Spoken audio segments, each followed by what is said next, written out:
bienvenidos hoy 17 de mayo del 2019 a una nueva edición de Viernes Jurídico. Mi nombre es César Medina.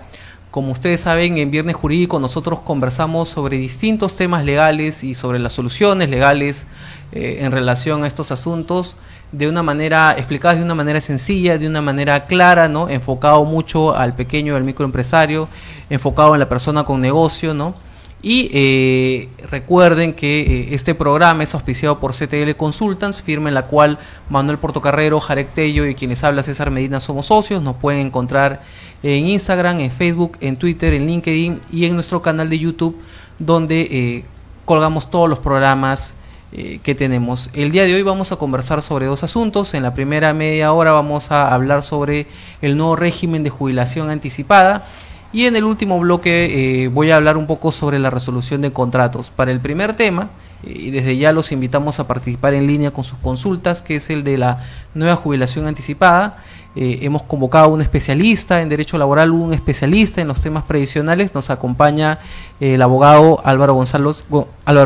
Álvaro, ¿cómo estás? Muchísimas gracias, César. Gracias a HCM por la invitación. Y encantado de estar acá para poder conversar sobre el régimen de jubilación anticipada por desempleo.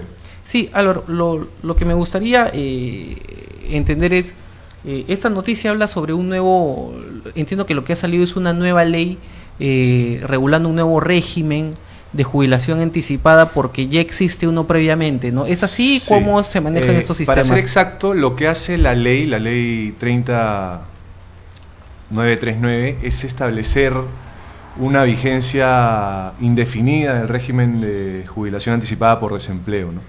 Entonces, creo que es importante hacer un acápite respecto a la naturaleza de este régimen, ¿no? Para recordar, hay que tener en cuenta que el sistema de jubilación en el régimen peruano está destinado a atender el estado de desempleo por la vejez, ¿no? Correcto. Entonces, por situaciones excepcionales, propiamente en el caso del desempleo, se han venido dando estas normas de manera reiterada y el antecedente inmediato a la ley 30939 es la ley 29426, que estableció inicialmente el régimen de jubilación anticipada por desempleo del 2009 al 2012. De esa fecha se han ido prorrogando hasta el 31 de diciembre del 2018 y ha habido un vacío, es decir, desde enero hasta los primeros días de mayo, en el cual este régimen ha sido inexistente o en todo caso no ha sido regulado, ¿no? Esta ley lo que ha hecho es declarar o establecer de manera indefinida, con algunas precisiones a los conceptos originales, sobre el tratamiento del régimen de jubilación anticipada por desempleo, ¿no? Correcto. Y esta norma, ¿no? ¿Qué novedades y beneficios trae en concreto, ¿no? En principio, permite acceder para enmarcar, digamos, las características de estos alcances, permite acceder a las personas, a los varones que tengan 55 años de edad y a las mujeres que tengan 50 años de edad, a su pensión de jubilación en la medida que cumplan con tener un año de desempleo debidamente acreditado, o en su defecto, si han generado ingresos por cuarta categoría, que estos ingresos sean iguales o menores a las 7 UIT, es decir, el monto de inafectación que regula la ley del impuesto a la renta. Entonces, cumplir esas dos condiciones, la persona va a poder iniciar su trámite para acceder a la pensión anticipada por desempleo, ¿no? Tengamos en cuenta que la definición de jubilación, digamos, es el acceso a tu renta previsional de manera programada, ¿no? Hay otros productos previsionales que se han regulado que permiten el acceso al fondo de manera completa, ¿no? Por ejemplo, como es el caso de acceder al 50% por casos de enfermedad terminal o grave, o el 25% de tu fondo por sistemas previsionales. Este únicamente es un producto con características de jubilación, ¿no? Es decir, acceso a una renta o a un pago programado de tu pensión o de tu fondo previsional. ¿De todo el fondo de un porcentaje cercano? Vas a acceder a todo el fondo, naturalmente. Correcto. ¿No? Por la pensión adelantada por desempleo, accedes a todo el fondo, ¿no? Los demás productos de los que yo te hablaba eran accedes a porcentajes brutos que te entregan ante determinadas circunstancias, ¿no? Y hay una valla alta, ¿no? Porque se exige un año sin estar trabajando. Sí, en efecto, ¿no? Esto Tengamos en cuenta, en primer lugar, que la naturaleza, como te repetía inicialmente, de la pensión de jubilación es atender el desempleo por motivo de la vejez, ¿no? Entonces, si bien es cierto, hay circunstancias, hoy día la tasa de desempleo para personas de 45 a 65 años de edad viene en aumento. Lo que busca la finalidad de esta norma es atender esta contingencia que se ha presentado en la actualidad, ¿no? Que es el incremento de la tasa de desempleo. Entonces, ya productos o, digamos, beneficios laborales como la liquidación, la CTS, ya no son suficientes hoy en día para cubrir el desempleo de trabajadores, porque el nivel de desempleo de estas personas entre 45 y 60 años es cada vez más alto. Cada vez más alto, ¿no? Y entiendo que también el sistema pues necesita cubrir a estas personas, y lo que quería saber era, las personas que desean acogerse a este beneficio, este nuevo régimen, ¿qué documentos tienen que presentar? ¿A dónde tienen que acudir? En primer lugar, esta norma tiene un reglamento, o va a emitirse un reglamento operativo para su funcionalidad, ¿no? Entonces, les comentaba inicialmente que hay un precedente inmediato, que es la norma 29426, que contaba ya con un reglamento operativo funcional. Sin embargo, en lo que es la página web de la SBS se ha emitido un proyecto de reglamento operativo para la operatividad y funcionalidad de esta norma, y que todavía se encuentra sometido a consideración, es decir, las personas pueden emitir sus comentarios a esa disposición. Pero en resumen, lo que brinda ese reglamento operativo son los caminos o los procesos que debe seguir, ¿no? En primer lugar, va a haber una campaña de concientización para efectos de acceder a este beneficio, y la persona o el desempleado que quiera acceder a este beneficio va a tener que concurrir a las oficinas de la AFP a la cual se encuentra afiliada, portando o llevando una declaración jurada de desempleo, ¿no? El reglamento operativo propone dos esquemas, ¿no? Un esquema para los trabajadores, es decir, los trabajadores dependientes que están dentro de una planilla y que tienen un año de desempleo, y los trabajadores independientes que giran recibos por honorarios, ¿no? Entonces, lo que van a tener que hacer las personas que cuenten o que hayan tenido una relación dependiente, es decir, en planilla, van a tener que adjuntar a esa declaración jurada un documento de fecha cierta que acredite su tiempo de desempleo, ¿no? Podrá ser la liquidación de beneficios sociales de su último empleador, certificado de trabajo, o incluso el reglamento operativo propone una declaración informativa del último empleador, lo que debe ser con firmas legalizadas, ¿no? En el caso de los trabajadores independientes, tienen que remitir o tienen que acercarse con un reporte de rentas de rentas emitidos por la SUNAT, en las cuales obviamente se va a poder deducir que sus ingresos no han superado o han alcanzado como máximo las 7 OITs en el año correspondiente, ¿no? Correcto. Y ¿este procedimiento tiene un aproximado de duración, o eso también se va...? Eso todavía no ha sido definido en el reglamento operativo, ¿no? Entonces, el tiempo aproximado no está definido, no te lo podría precisar. Correcto.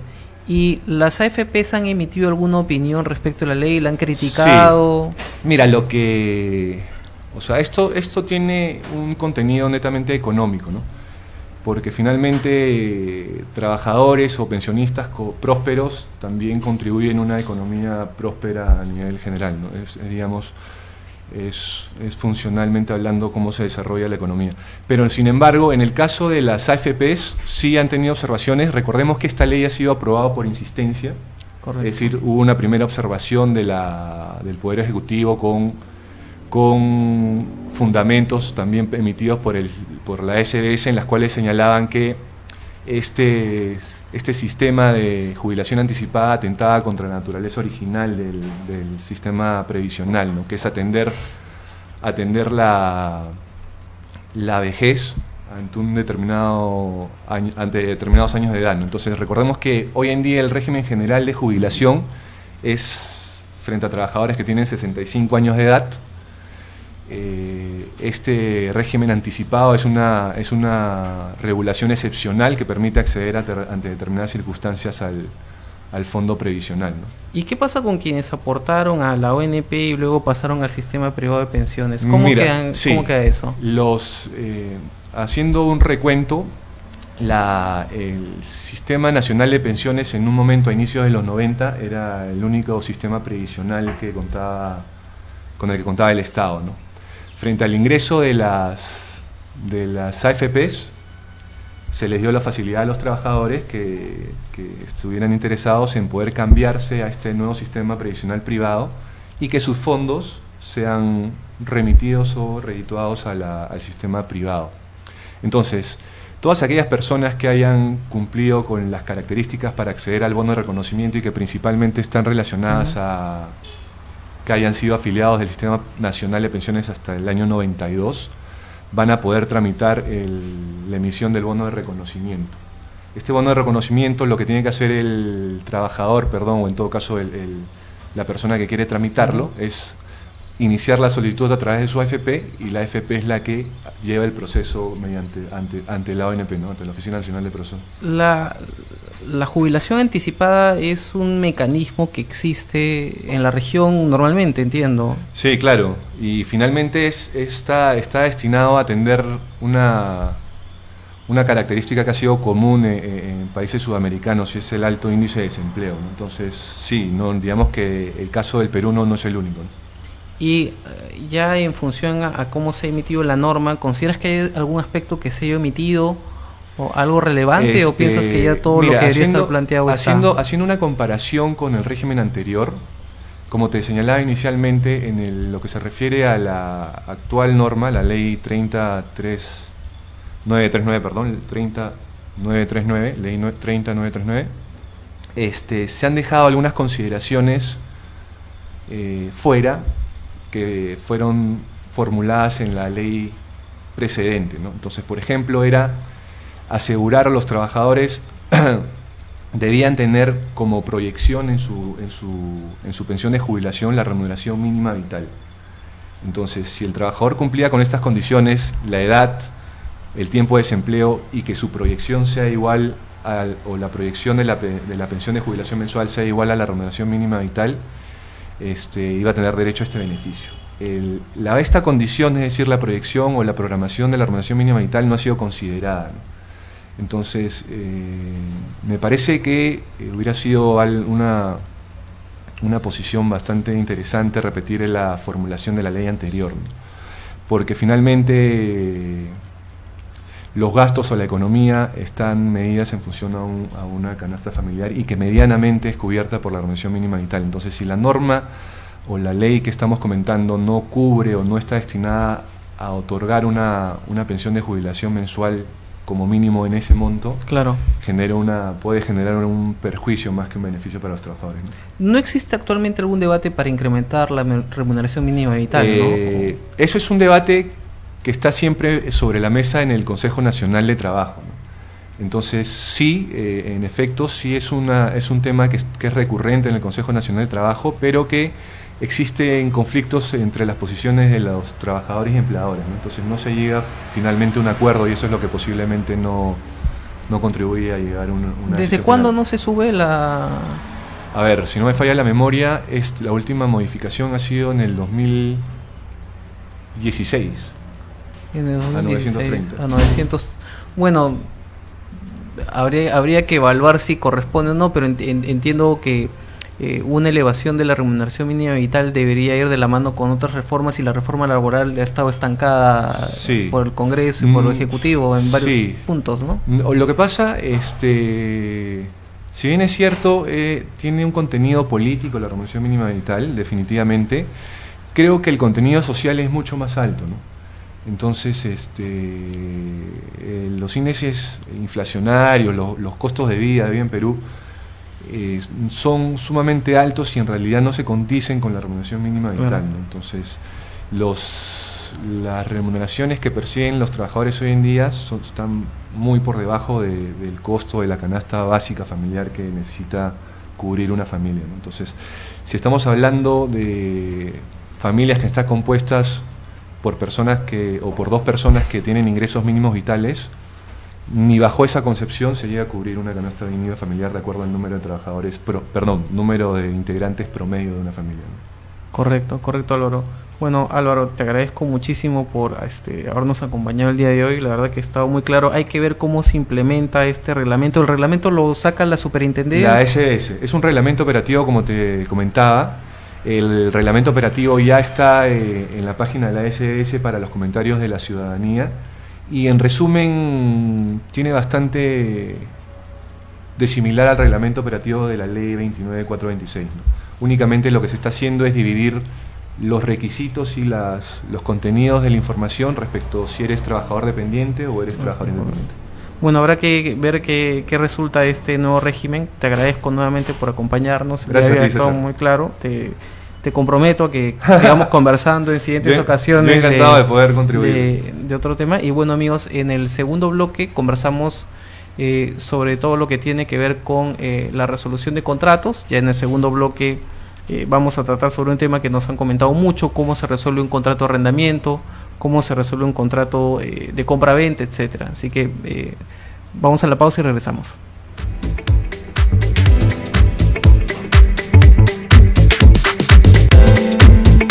¿Ya estamos en la pausa? Ya estamos en la pausa, ¿no?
Me gusta tu silencio. Es la mejor forma para expresar tus sentimientos. Me encanta cuando lloras porque me he quedado con parte de tu alma. Me ilusiono con tu sonrisa porque sé que ha valido la pena el momento. Congelemos este momento porque me encuentro entre tus manos. Toma un libro y vuelve a vivir.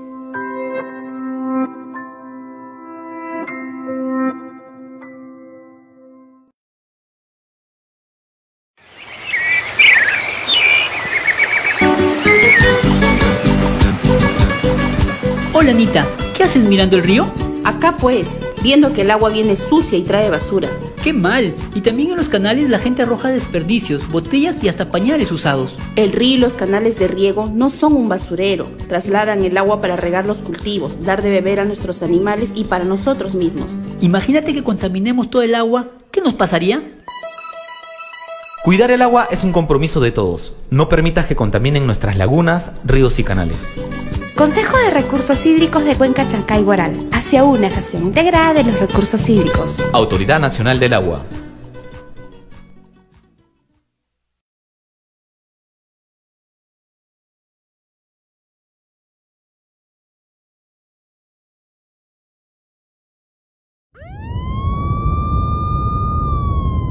La experiencia nacional e internacional enseña que en casos de terremotos o desastres naturales, las comunicaciones se congestionan. Debemos estar preparados. Lo más importante, mantén la calma, evita llamar y menos insistir. Utiliza los mensajes de texto o la internet para comunicarte. Y si estás en la zona de emergencia, marca el 119 y deja un mensaje de voz. Esta es la comunicación luego de una emergencia. Escribe primero y evita llamar. Mayor información en www.mtc.gov.pe o con tu operador de servicios, Ministerio de Transportes y Comunicaciones.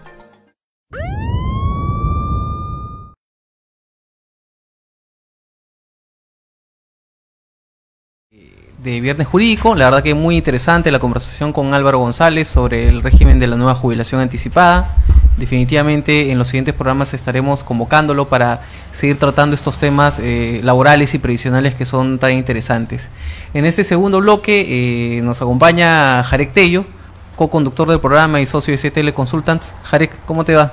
¿Qué tal, César? ¿Qué tal a todos los televidentes y seguidores del programa? Bueno, por lo menos he podido llegar para el segundo bloque que habla de un tema completamente distinto al primero, que fue un tema previsional, ¿no? Algo que de repente para todos los que son abogados el tema debe ser muy común, muy natural, ¿no? Sobre todo los que ven derecho civil, los temas contractuales. Bueno, esta materia, como ustedes saben, es el socio titular de asuntos civiles y corporativos es César, así que vamos a hacerle en esta oportunidad a César, va a ser un poco el entrevistado sobre esta práctica, ¿no? Sí. El tema es muy concreto, es resolución de contratos. Creo que lo primero que habría que plantear es algo muy simple, ¿no? Para que todos podamos ponernos en orden, tratar de qué se entiende por resolución de contratos. Sí, a ver, mucha gente, muchos clientes pues dan por descontado de que tienen un contrato y que lo pueden resolver y entienden que resolver es anularlo, simplemente dejarlo sin efecto, y esto bajo ninguna consideración, sin ningún motivo, ¿no? Entonces hay que entender claramente que resolución de contratos no es lo que le parece a la gente, sino es lo que indica la norma, ¿no? Y la norma que regula esto es el Código Civil, y el Código Civil establece con claridad que la resolución del contrato no es más ni menos que dejar sin efecto un contrato que ha sido celebrado válidamente por motivos que se presentan con posterioridad a la celebración del contrato. Es decir, si yo celebré un contrato de alquiler para darle en arrendamiento una tienda, un local o un inmueble a una persona, este contrato ha sido celebrado válidamente y será resuelto si luego de la celebración del contrato se presenta alguna causal que amerite dejarlo sin efecto. Si yo compro una casa, del mismo modo, esta casa, pues celebro el contrato, ¿no? Y el contrato, bueno, y el contrato se tiene que dejar sin efecto. Y el contrato se puede dejar sin efecto. Entonces, en ese sentido, lo que podríamos hacer es resolver ese contrato si es que, por ejemplo, no se ha dado, si es que no se ha pagado. Y esa es una causal que se presenta con posterioridad a la celebración del contrato. Entonces hay que tener muy claros que la resolución del contrato es dejar sin efecto un contrato por motivos posteriores a su celebración. Entonces, César, siendo concretos con el asunto, digamos que siempre, en todos los casos, el momento o el término resolución del contrato se va a dar ya cuando el contrato está en curso, cuando ya las partes han fijado una serie de obligaciones a las cuales se someten, pero quizás enfocándonos ya un poco a la casuística, ¿no? Claro. ¿Qué te parece si comentamos cuáles serían las causales o los casos más recurrentes en los contratos tipo? En los contratos, por ejemplo, de compraventa, en los contratos de arrendamiento. A ver, el caso tipo, ¿no?, de resolución, por ejemplo, de un contrato de compra-venta es que el comprador no termine de pagar el precio, ¿no?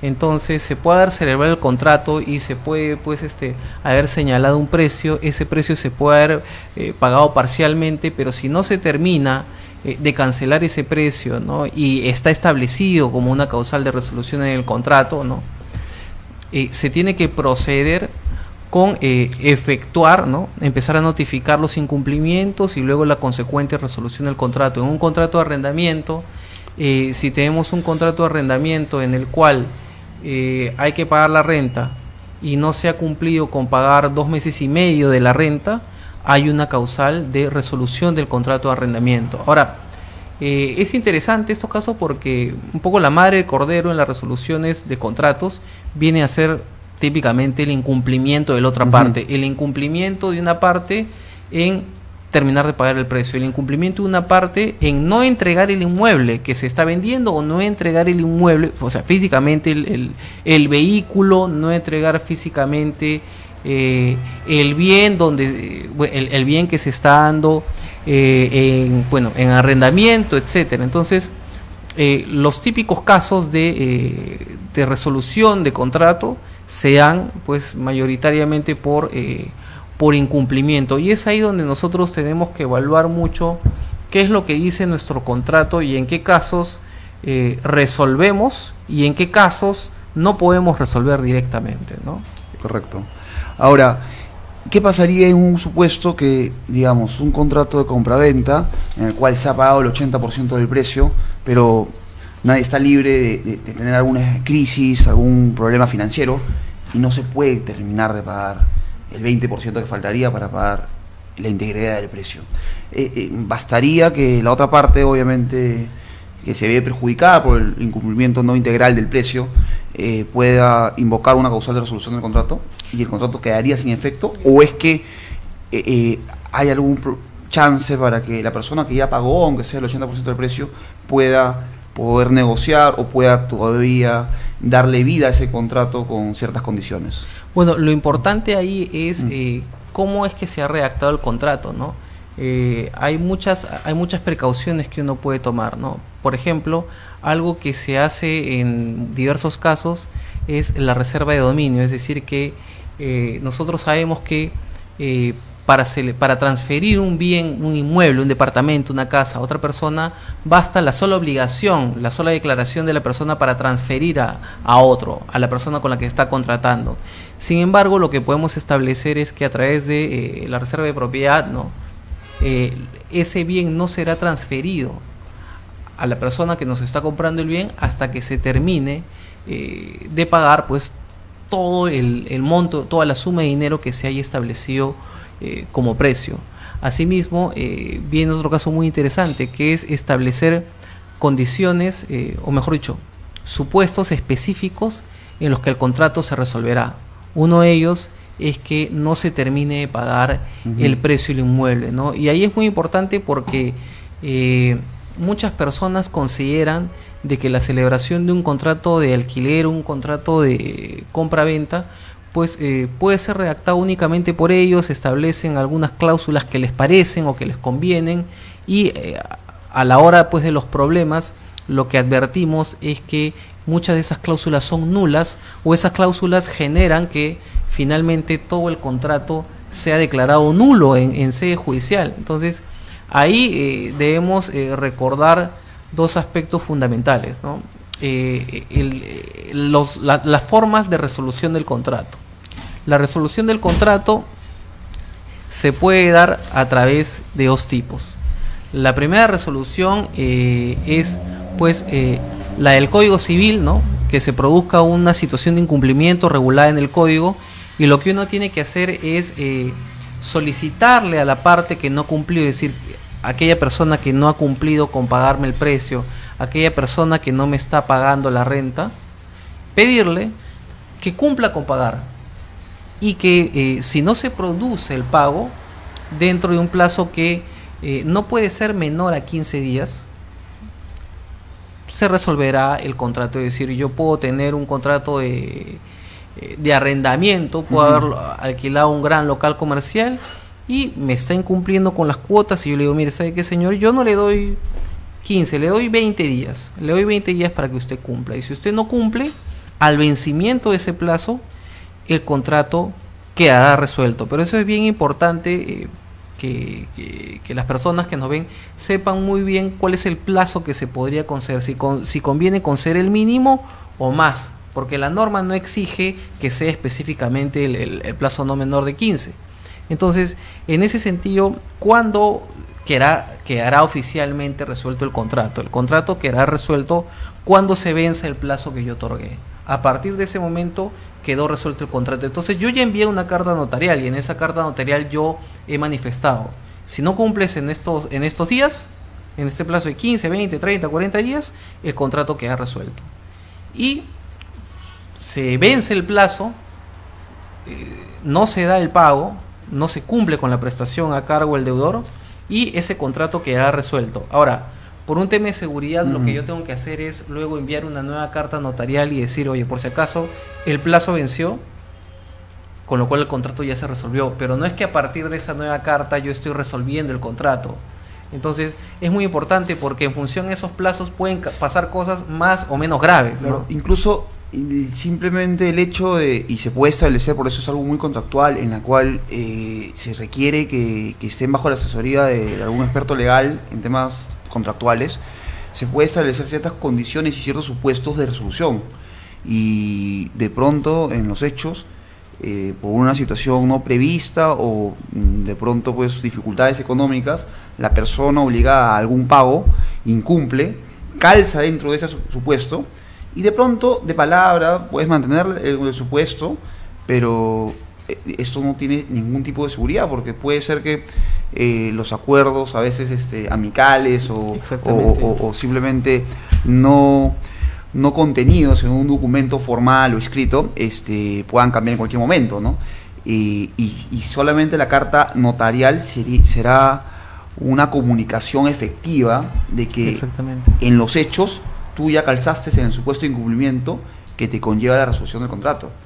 Y puede ser que la carta se dé mucho después y que el supuesto de resolución ya se haya dado antes, ¿no? Inclusive. Sí, definitivamente. Y aparte hay que recordar que toda resolución por incumplimiento genera un daño que puede ser cuantificado, ¿no? Uno puede establecer el monto de ese daño, y por eso tras la resolución del contrato viene el derecho a exigir una indemnización que deberá estar debidamente justificada, si hay un daño moral por la resolución del contrato, si hay un lucro cesante por lo que he dejado de percibir, si hay un daño emergente por lo que pierdo en el momento en que se resuelve el contrato por el incumplimiento de la otra parte, ¿no? Entonces hay que tomar en cuenta de que no solamente me libro de un contrato en el que me estoy viendo perjudicado porque mi contraparte no cumple, sino que además que me deshago de ese contrato, también tengo derecho a recibir una indemnización, es decir, a que se me compense económicamente por todo el perjuicio que he sufrido. Ahora,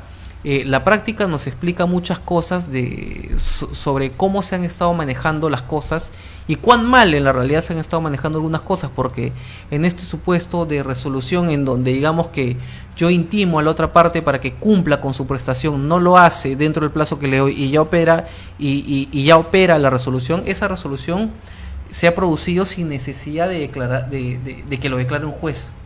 Entonces, como la otra parte no lo va a reconocer y va a querer seguir cumpliendo, me voy a tener que ir a un litigio, y en el litigio lo que tendré que pedir yo es que se declare válida la resolución que yo he hecho, ¿no?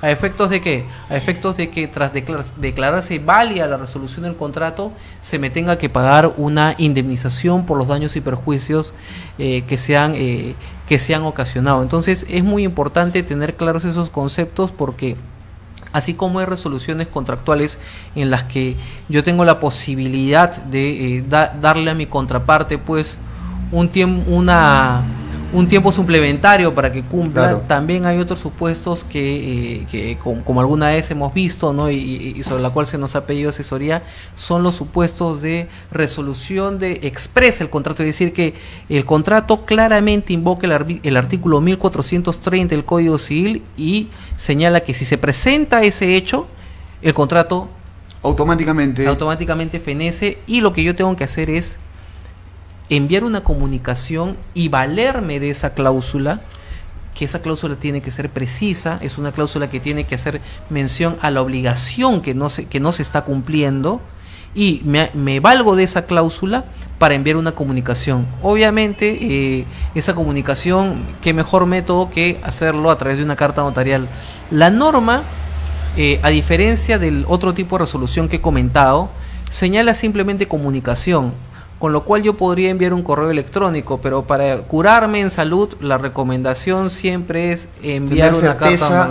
Tener certeza de que efectivamente la otra parte haya sido debidamente notificada, ¿no? Porque claro, en todo contrato las partes señalan un domicilio propio del contrato, y lo que uno quiere es que efectivamente la resolución surta pleno efectos y de pronto no exista ese famoso ardid legal. Bueno, en realidad no es correcto, que algunos malos abogados utilizan diciendo nunca se me notificó, recién Claro. me entero, me veo sorprendido.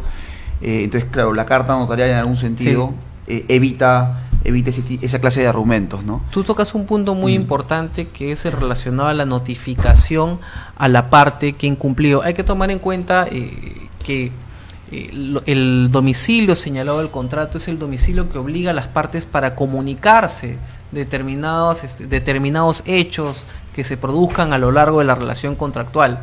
Y algo fundamental es que si yo quiero que me notifiquen en otro lado, tengo que comunicar a la otra parte de que he variado ese domicilio y ese domicilio surtirá efecto 30 días después de dicha comunicación. Entonces, mucha gente celebra contratos y piensa, bueno, como ya me mudé y ya cambié mi DNI, el domicilio, no importa, me seguirá llegando y yo luego pediré la nulidad. Ese es un gravísimo error porque casi todos los contratos establecen que para efectos de ejecución o cualquier discusión sobre el contrato, alquiler, compraventa, lo que ustedes quieran, se tendrá por considerado el domicilio que está indicado en la parte introductoria, al comienzo del contrato, ¿no? Eso es fundamental, ¿no?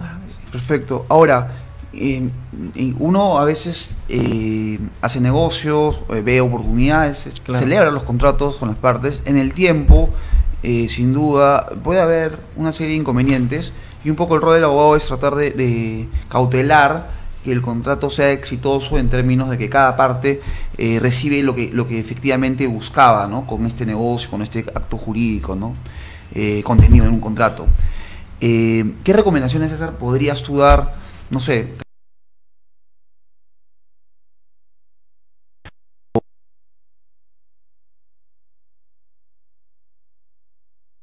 futuros, ¿no? Incumplimientos, los intereses que se pueden generar por deudas del contrato.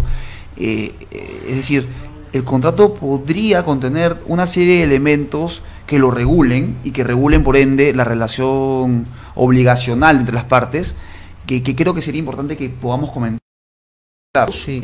O sea, no te voy a decir porque creo que cada contrato se tiene que ver ad hoc a lo que quieren las partes, pero ¿qué elementos tipo tú podrías recomendar para efectos de tener un contrato cubierto?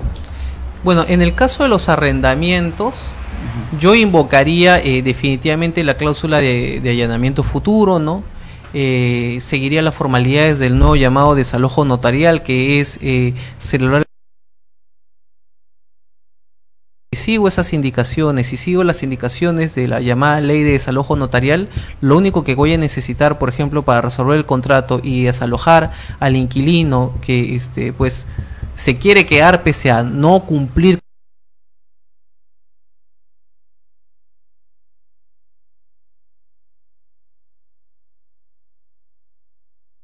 tener que litigar un judicial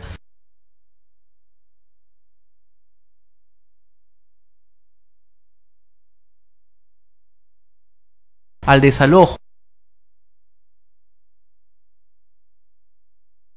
Son que las partes yo considero que el contrato va a ser inviable a través, debería proponerle a mi contraparte qué causales se pueden proponer y se pueden finalmente establecer como causales de resolución automática del contrato, ¿no? Porque y deberían ser pocas porque son las más graves, ¿no? Entonces eso es, ahí tenemos un punto en el cual los abogados pues cuentan con un gran poder de negociación para establecer qué cláusulas generan que el contrato se resuelva automáticamente, ¿no? Otra cosa que yo también recomendaría es la posibilidad de renegociar los contratos y sugerir pues celebrar una serie de adendas cuando el contrato pues simplemente se está convirtiendo en una carga y no en un beneficio para alguna de las partes. Hay supuestos, y esto no es falta ética, sino es un dato objetivo, hay supuestos en los cuales incumplir el contrato sale más barato que cumplirlo, ¿no? Entonces, para evitar esa situación, es importante renegociar y celebrar adendas. Es decir, las adendas son modificaciones al contrato y para eso necesito el consentimiento de la otra parte, ¿no? Entonces, con relación a la renegociación de los contratos, ahí tenemos dos puntos que destacar, porque no solamente es un tema legal, sino también es un tema comercial, ¿no? Si una persona o si una empresa se dedica a incumplir los contratos porque cumplirlos le sale más caro, no solamente es que pues va a ganar más económicamente, pero va a tener esto una situación comercial muy negativa, en tanto el día de hoy la imagen, las redes sociales y otro tipo pues de medios pueden terminar tumbando empresas o pues simplemente prestigio, ¿no? desprestigiando a una persona natural, ¿no? Entonces lo que yo me enfocaría, por ejemplo, en los contratos de compraventa, ¿no? Ya que estamos hablando en qué consejos le venimos dando a la gente, es estos pactos con reserva de propiedad, ¿no? Es decir, que no se transfiera toda la propiedad hasta que se cumpla con el pago, y si es razonable que además de que la propiedad no se transfiera oficialmente con el último pago del precio, también incorporar la entrega de llaves, ¿no?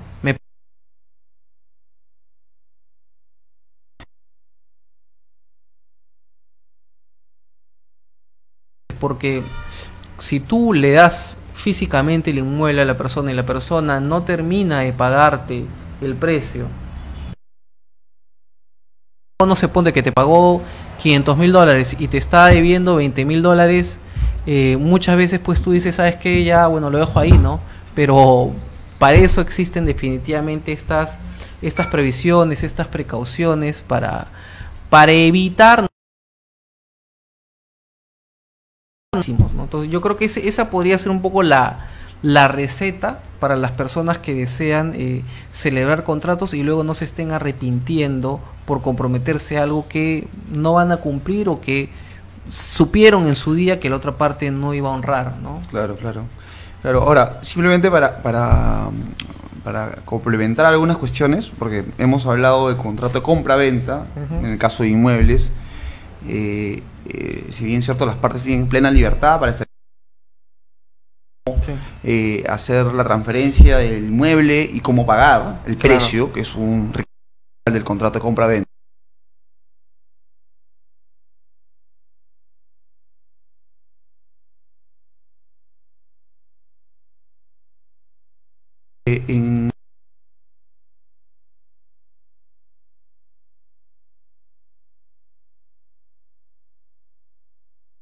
Por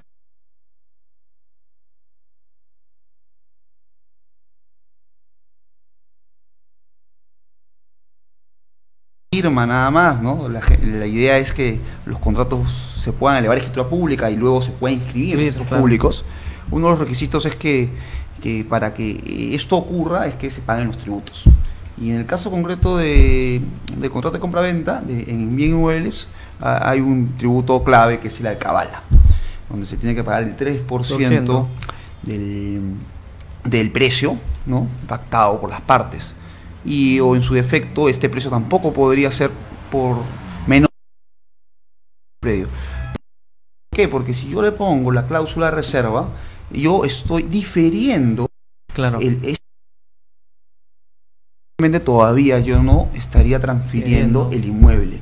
Y la norma tributaria, en este caso la ley de tributación municipal, te establece expresamente que lo que se paga es la transferencia del inmueble. Entonces,